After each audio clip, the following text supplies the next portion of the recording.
you've used the term global jihadist movement and thus identified the global jihadist movement as the focus of America's fight against terrorism.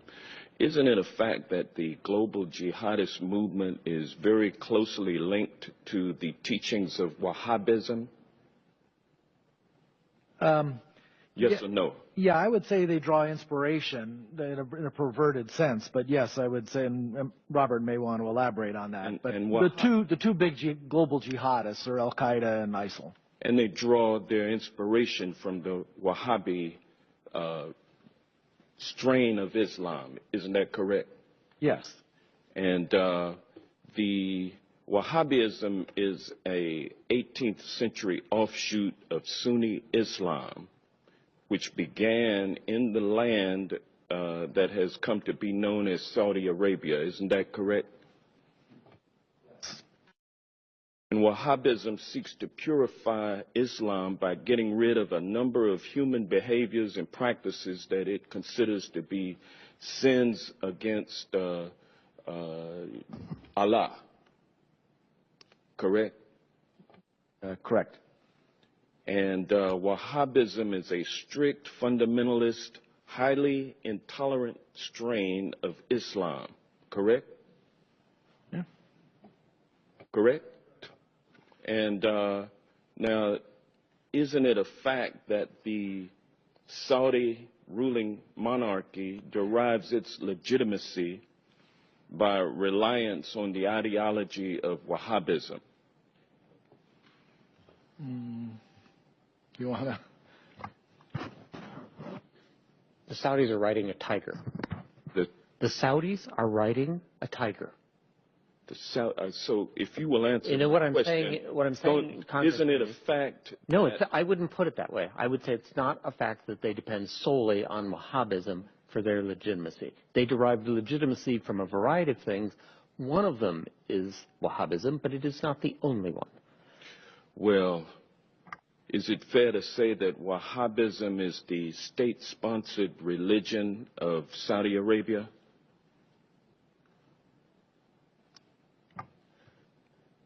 Yes, the Saudi government sanctions Wahhabi imams in their major mosques. Well, as a matter of fact, the Saudi monarchy promotes Wahhabism through official state-sponsored mosques and through religious schools known as madrasas all over the world. Isn't that correct? Yes. And isn't it true that the Saudi government, Wahhabism throughout the world, based on its oil and gas revenue? Absolutely, the government's revenues, directly or indirectly, help the proselytizing that you mentioned. And the Wahhabism ideology lines up with the ideology of ISIL. Isn't that correct? I would say no. For example, the Wahhabis in Saudi Arabia, the official ones, do not kill Shia. They persecute them. They do not have equal rights.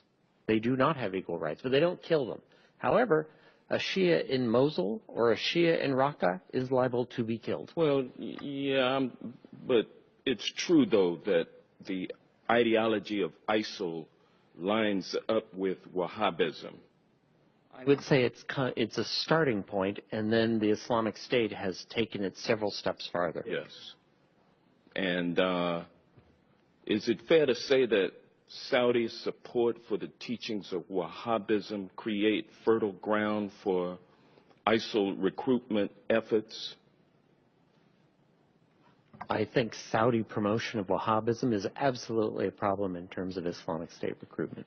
And so we will be unable to defeat the global jihadist movement, which is based on largely Wahhabism, which is a state-sponsored religion of Saudi Arabia, without somehow enlisting the support of the Saudi royal family in withdrawing its financial support for Wahhabism.